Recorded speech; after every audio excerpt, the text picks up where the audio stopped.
Next topic जो हम यहाँ डिस्कस करने जा रहे हैं वो एक बहुत इंपॉर्टेंट टॉपिक है। ठीक है, इस तरफ देख लीजिएगा, यहाँ पर कम्युनिकेशन। देखिए जी, हॉस्पिटैलिटी सर्विस के लिए जो स्किल्स रिक्वायर्ड होती हैं वो स्किल्स क्या होंगी? वो स्किल्स बेसिकली जो हॉस्पिटैलिटी सर्विस के लिए रिक्वायर्ड स्किल्स होंगी वो स्किल्स होंगी, सबसे पहली चीज होगी कम्युनिकेशन।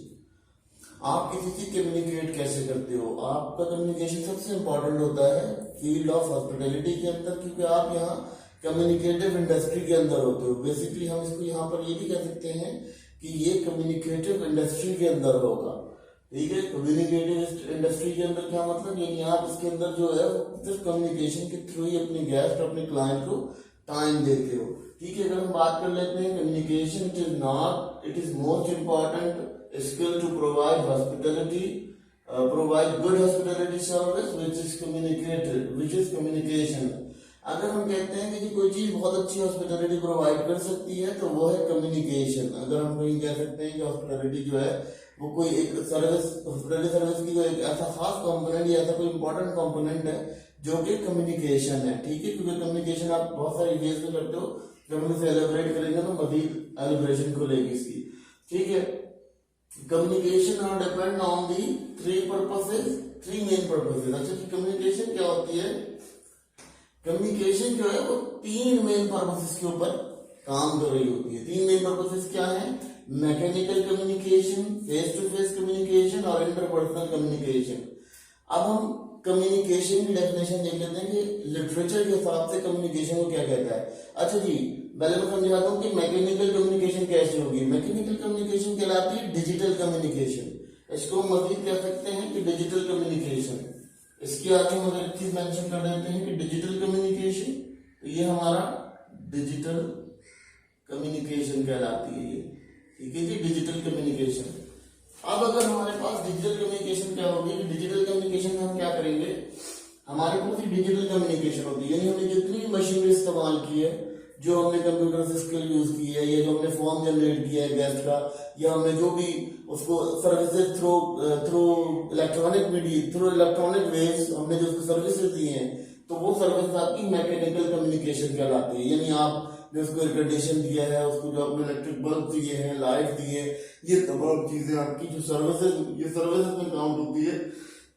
और ये कम्युनिकेशन सर्विसेज उतने कम्युनिकेशन सर्विसेज में काउंट होती है जो डिजिटल सर्विसेज हो। ठीक है, face to face communication. Face to face communication क्या होती है कि जब हम गेस्ट से इंटरेक्ट कर लेते हैं, एक गेस्ट होता है।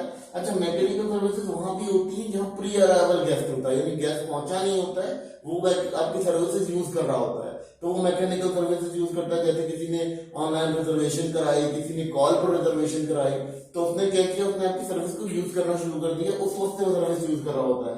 फिर जब वो अराइवल होता है, जब वो उस लॉजेस के अंदर पहुंचता है, तो वहां वो फेस टू फेस कम्युनिकेशन करता है, यानी आमने सामने लोगों से कम्युनिकेट करता है। ठीक है, फेस टू फेस कम्युनिकेशन ये होती है कि जैसे कोई गेस्ट आया, मैंने उसे वेलकम किया, मैंने उसकी जो प्रॉब्लम थी, उसका कंसर्न मैटर था, उस मैटर को रिजॉल्व किया। ये हमारा जो है इम्पोर्टेंट जो है इसको कहना चाहिए कि face to face communication depend करती है, face to face communication depend करती है। तो उसके बाद हम आ जाते हैं इंटरपर्सनल कम्युनिकेशन। इंटरपर्सनल कम्युनिकेशन में क्या है? इंटरपर्सनल कम्युनिकेशन हमारी क्या कम्युनिकेशन होती है जिसमें हम अपनी हाइजीन, अपना आप को मेंटेन करते हैं, हमारी हाइजीन होती है, हमारा बिहेवियर ऑफ सर्विस जो है वो कैसा होता है, ये आपकी इंटरपर्सनल सर्विसेज होती है। इंटरपर्सनल स्किल्स पे भी हम आएंगे, और ये इंटरपर्सनल कम्युनिकेशन जो है वो एक स्किल है जिसको हम मजीद आगे एलाबोरेट करेंगे। जैसे मैंने ऊपर लिखा था कि skill required to perform hospitality, तो ये इस तरह से स्किल का ही हिस्सा है, कम्युनिकेशन का ही हिस्सा है। ये आपकी इंटरपर्सनल, यानी आपने हाइजीन मेंटेन की भी हो, आप वेल ग्रूम्ड हो, आपका जो टाई है वो बिल्कुल प्रॉपर हो, आपका मैचिंग, आपकी जो कलेक्शन ऑफ फ्रूट्स है वो बहुत मैचिंग का हो। ये तमाम चीजें आपकी इंटरपर्सनल कम्युनिकेशन में आती हैं कि आपने किस तरह से किस तरह से डील करना है। ठीक है जी, अब उसके बाद आ जाते हैं कम्युनिकेशन की डेफिनेशन के ऊपर। कम्युनिकेशन की डेफिनेशन क्या होती है? कम्युनिकेशन की अगर लिटरेचर की डेफिनेशन देखते हैं तो वो ये कहता है कि imparting and exchanging of information by speaking, writing or using some other medium, यानी अब कहता है कि किसी भी तरह एजुकेशन को हम जो ट्रांसफर करते हैं या एजुकेशन को हम मूव करते हैं, तो वो मूवमेंट ऑफ एजुकेशन जो है वो हमारी कहलाती है कम्युनिकेशन। कम्युनिकेशन क्या होती है, हम उसको जो है स्पीकिंग पैटर्न के अंदर भी ले सकते हैं। हम जब किसी से स्पीकिंग करते हैं तो कम्युनिकेशन हो रही होती है, ठीक है, जैसे हम आपसे कम्युनिकेट कर रहे हैं तो ये हमारी कम्युनिकेशन है। लेकिन अगर यही चीज जो मैं आपको नोट्स की सूरत में दूंगा तो वो भी कम्युनिकेशन होगी, क्योंकि उसको जो है वो नोट्स की सूरत में जब मैं आपको ये चीज दूंगा तो वो आपको एक और कम्युनिकेशन होगी जो मेरी राइटिंग कम्युनिकेशन होगी।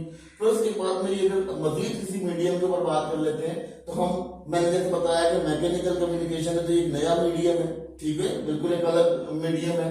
तो कम्युनिकेशन जो है हम मैकेनिकली भी कर रहे हैं तो वो और भी किसी मीडियम से आप कम्युनिकेट कर सकते हैं। इंटरपर्सनल कम्युनिकेशन में मैंने बताया कि आपकी हाइजीन है, आपका गुड लुकिंग होना, आपका बॉडी फिटेड होना, आपका जो है वो बिल्कुल लीजरस एनवायरनमेंट देना, आपका बहुत ज्यादा काम होना, ये तमाम चीजें आपकी इंटरपर्सनल स्किल्स में आती है जो कि हम इंटरपर्सनल कम्युनिकेशन में आती हैं, जो कि हम बता रहे हैं कि किसी और मीडियम के थ्रू आप कम्युनिकेट करते हो तो ये कम्युनिकेशन आपका कहलाता है। कम्युनिकेशन बेसिकली वो ताल्लुक होता है, वो ताल्लुक बनाना होता है जिससे आप अपनी इंफॉर्मेशन को किसी को एक्सचेंज कर सको, यानी अपनी मालूमात को किसी को दे सको, ठीक है। दूसरा प्रॉब्लम क्या आता है कि इंटरनल कम्युनिकेशन और एक्सटर्नल कम्युनिकेशन। यहाँ दो टाइप की कम्युनिकेशन लिखी हुई है, एक